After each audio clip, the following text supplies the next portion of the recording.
wanted to talk to you guys today about the different ways in which our ancestors speak to us. In speaking with some people on Saturday, I was talking about, I think that grief is at the core of a lot of our issues. Like, we don't know what to do when people leave our lives. We don't know what to do. We don't know what to do when people transition. We don't know, we just miss them so much, and we don't know what to do other than freeze and stand still. Well, they don't want you to stand still. They want you to keep moving. Okay, they want you to they understand that you're grieving, but they don't want you to stop moving. So I really wanted to talk today about the various ways in which our ancestors communicate with us from the other side. I remember my first few lessons in loss or people going away. The first, he didn't pass away though, but when we were kids, like, there was always like a bunch of kids at our house and their parents and whatever. And there was a boy that used to he used to be around us. Like, he used to be around our family. He was one of our friends. Like, to me, he was like one of my cousins, right? So, and I remember they were like, oh, Nay and his dad are, they're leaving. His dad got a better job and they're leaving and they're going away. And we never saw Nay Lundy again. We never saw Nay again. His dad's name was James Lundy. I think something happened. His mom passed or something, and he was with his dad or something. He grew up with his dad and they moved away, and we never saw him again. And he was like our friend. He was like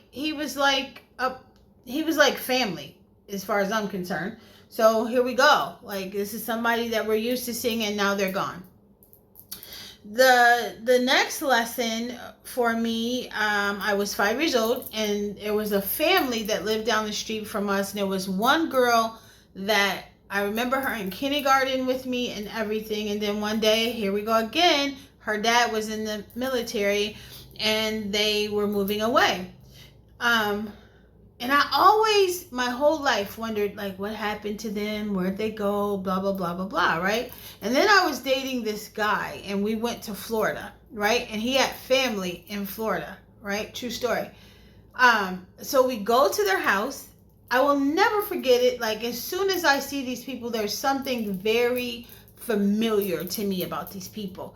And I was just like really, really still, like, kind of checking them out, and I'm looking for like family pictures, and I was like, oh my God, these are those people, right? So I asked them, hey, did you guys used to live on this street in this town, blah blah blah? They were like, yes. And I was like, I'm the little girl that lived in the greenhouse on the corner. And I got to see them again. But that kind of stuff never happens, right? But I think the biggest loss, not the biggest loss, but a loss as a kid that I didn't understand, and I don't think we honestly know how to grieve. I don't think our parents knew how to grieve. I don't think their parents knew how to grieve. I think we just go numb and we do whatever we need to do to get through it, right? So it was when my grandmother died. I just remember, like, my grandmother stayed with us for maybe like a year or so, and then she left and went to Texas to stay with my aunt, and then the next thing you know, she was gone. And I probably was 7, 8 maybe, and just to hear somebody say, oh, she died. What does that mean? What do you mean? So that's when we start to realize or understand, I think, that people disappear from our lives and they're just gone and there's really no explanation.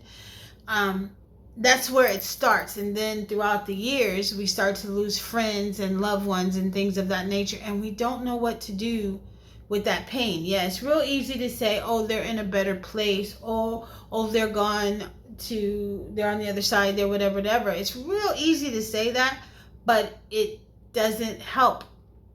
So, I think it was after my mother passed away. I was talking to someone, and he was like, do you have an altar set up for your mom? And I was like, no. He was like, you should. So I'm going to do a video about altars, and I'll show you guys how to set that up. But I think we're naive enough to think like when we set up an altar, we're gonna go sit at that altar, and they're going to be like Janice, or hey, they're just gonna start talking to you. I think a lot of us think that. Then some of us think if we set up altars that it's evil or it's bad. Well, like Stevie Wonder said, if you believe in things that you don't understand, you will suffer. Superstition ain't the way. So at first I started out with an altar for my mom, and then I was like, hey, I want an altar for my dad, and then I want an altar for all of my family members, right? So now I have this elaborate altar. Actually, I'm sitting at it right now. It's about as wide as my arms. Excuse my little chicken. Excuse my chicken. But it's as wide as my arms, right? So I need to do some push-ups.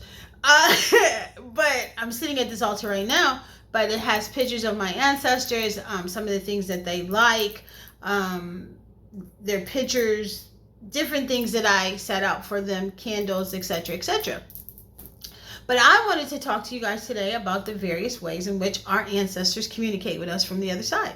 So the first way I noticed that they communicate with me is in my dreams, right? They will, like my Aunt Lucy will call me, and it's like we talking on the phone, and she'll be like, oh yeah, I went to the casino and I won a whole bunch of money. And I remember one time in my dream, be like, don't go back. Like, stay home, save your money, don't go back. I remember that. I remember one time her coming to me in my dream, and she looked kind of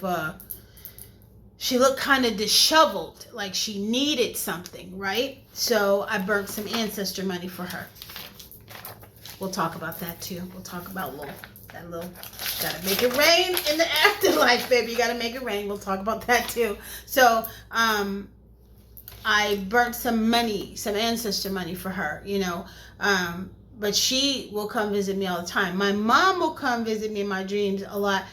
She just points, right? She'll point at stuff. She doesn't really say anything, but she'll point at different things, or she'll like show me, how to do something. I remember one time, like, I moved my bedroom around, and I don't think she liked the way that I moved my bed around, and the energy was off. So in my dream, I saw her in our old house, and she was telling me that I don't know if she told me or I just followed her. Oh no, she did say, I don't like that room.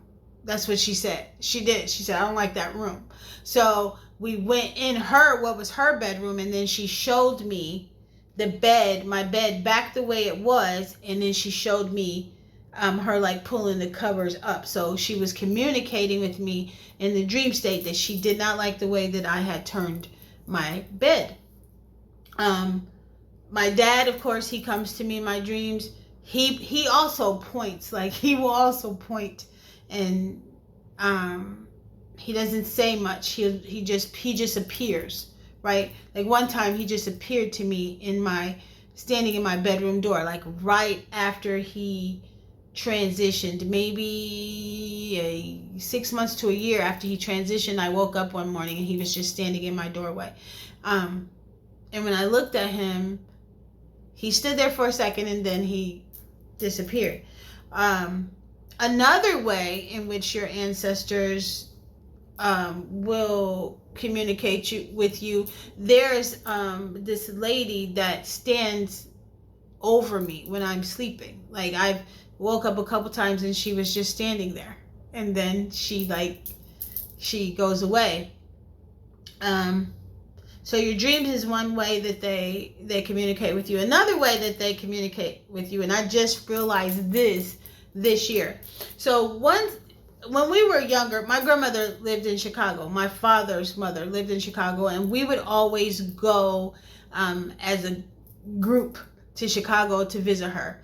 And one time I went to Chicago with my dad, and it was just her and I one-on-one. And she really didn't, we had never really spent time with her and I one-on-one. And one thing that she liked to do, she liked to try to form her own connection with her individually with her grandkids. So this particular summer, she taught me so much. But I was sitting in the living room. I never forget. I was sitting in the living room and she was right here, like she was over there on the couch. And I was watching TV and she was like, "You know something I haven't had in a really, really long time?" And I was like, "What's that?" And she was like, some homemade French fries." And I was like, "Oh, I did." I was like, "Oh." And I just turned back around and started looking at the TV.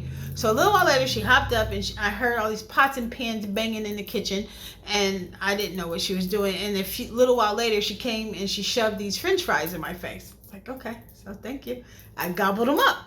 So this year, probably for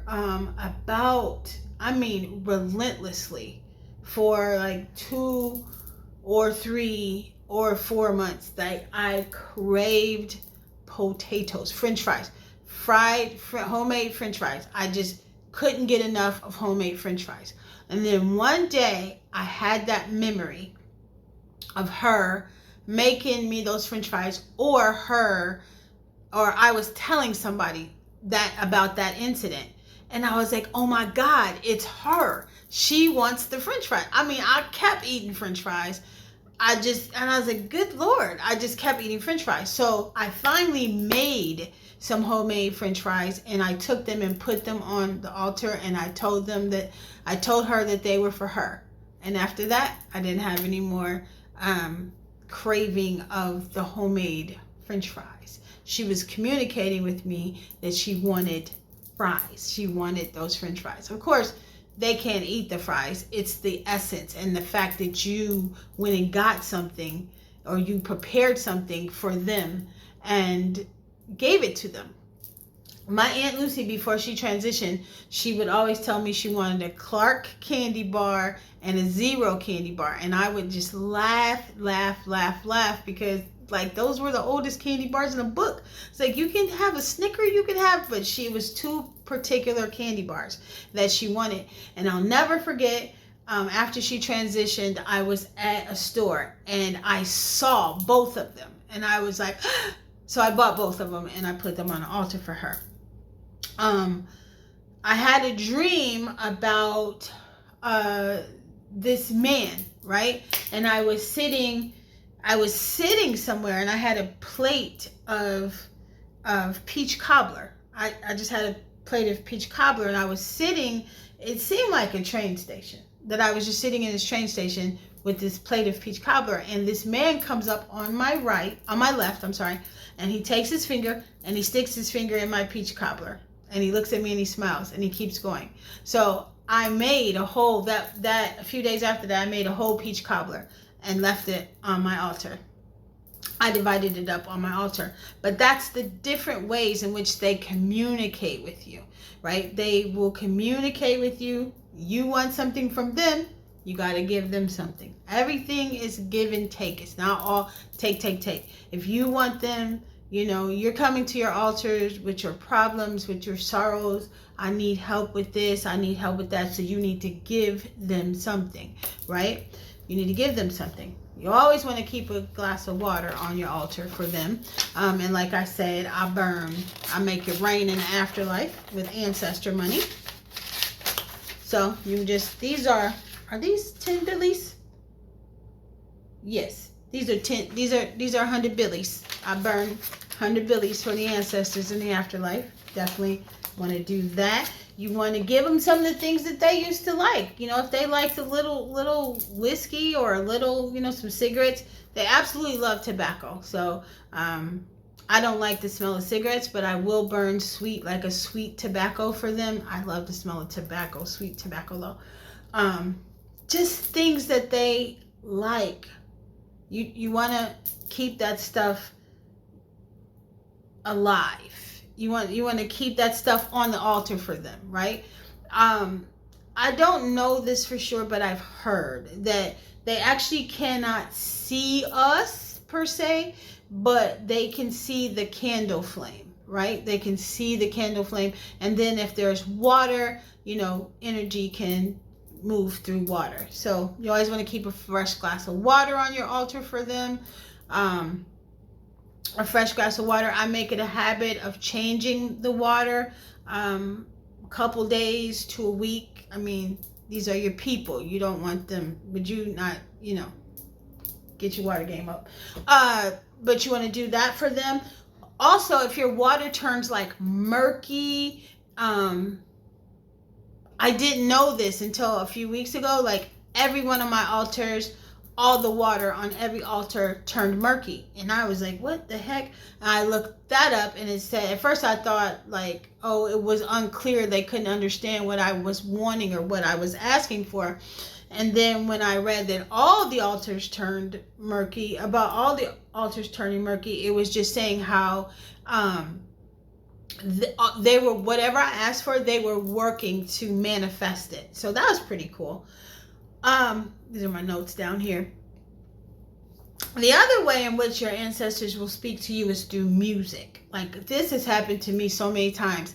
I will open my eyes in the morning as soon as I wake up and I'm singing a song. Like one morning I woke up singing, wait for love that you've been missing. Sometimes love takes a long time. And I was like, oh, woo. Yeah, I was really blown away by that. But they will sing.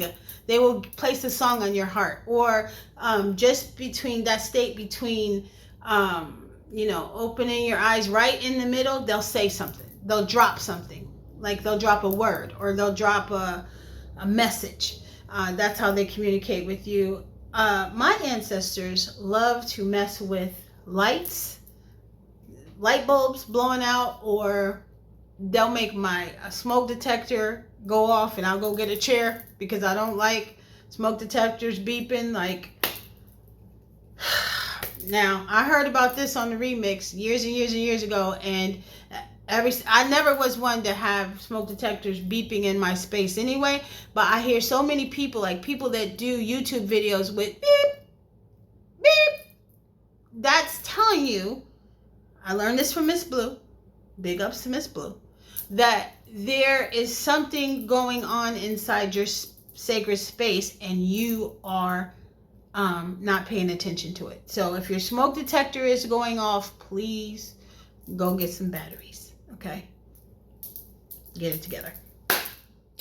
Let's see. I did the cravings. I did and I'm gonna wrap it up after this because I don't like my videos being too long. The other thing is, when my mom passed away, the day that she passed away, I remember my niece, my nephews, we were all in the kitchen, right? So my phone rings and I said, hello. And it was this, back in the day, you used to get these party lines where there'd be a bunch of conversations going on the phone. And this lady goes, don't worry about me. I'm having a good time. And I'm like, hello? And she says it again. And then the phone goes dead, right? So my niece's phone rings and it's the same thing. I'm having a really good time. Don't worry about me, right? Had we not all been there together, nobody would have believed that this kind of stuff happens. And the person that was actually had placed a phone call to us that the party line happened was my cousin, and her name was Angel. Ain't that some stuff? So then the other time is when my Aunt Lucy passed away, right? So it was the morning, she probably passed at like 3-4 o'clock in the morning, something like that. And I hadn't too long got back to the house, right? And so I was at my niece's house, and my niece's house phone rang, and she's like, somebody wants you on the phone, which was odd. I couldn't figure out why somebody was calling me on her house phone. So I say hello, and they said, yes, I'm with whatever florist company or whatever, and I have flowers for you. And I was like, what? And he was like, yes, a family member once sent you flowers. And I was like, what? I was like, this makes no sense. I was like, she just passed a couple hours ago. I hadn't really called anybody and told anybody that she had passed. And, so this went on for a while. I was like, yes, they have these flowers for you. They have roses for you. They want to give you these flowers. And finally I said, what address do you have? And that's when we found out it was the wrong address. But I took that is my Aunt Lucy was speaking to me. She wanted me to know that she appreciated everything that I did for her, and she wanted to give me flowers. And that, I mean, that is how they speak to you. It's not spooky, and it's nothing to be afraid of. Like, they're gone from our sight, but they never, ever leave us. They never leave us. So I just wanted to talk to you guys today about the different ways in which our ancestors honestly reach out to talk to us. It's not spookism. Like, the worst thing that ever happened to us was forgetting who we are and forgetting how to communicate with our ancestors, forgetting the people in our line, because that is us. That's who we are. You cannot forget your ancestors. You just cannot. Like, you cannot. You cannot. We stand on their shoulders. Like, they're the root, and they're the root of the tree, and we're the branches. How the branches gonna forget about the root? You can't never. If you're a part of a tree, how are you gonna forget about what you're connected to? Like, I think that's why we're in such a pitiful condition right now. Okay? That's why we're in a pitiful condition. So I think the next video I will do, if you guys like this one, I'll do a video about how to set up an ancestral altar and what to do, how to go to your ancestors and talk to them, because they're listening. All right? So remember what Stevie Wonder said: if you believe in things that you don't understand, you will suffer. Superstition ain't the way. Peace.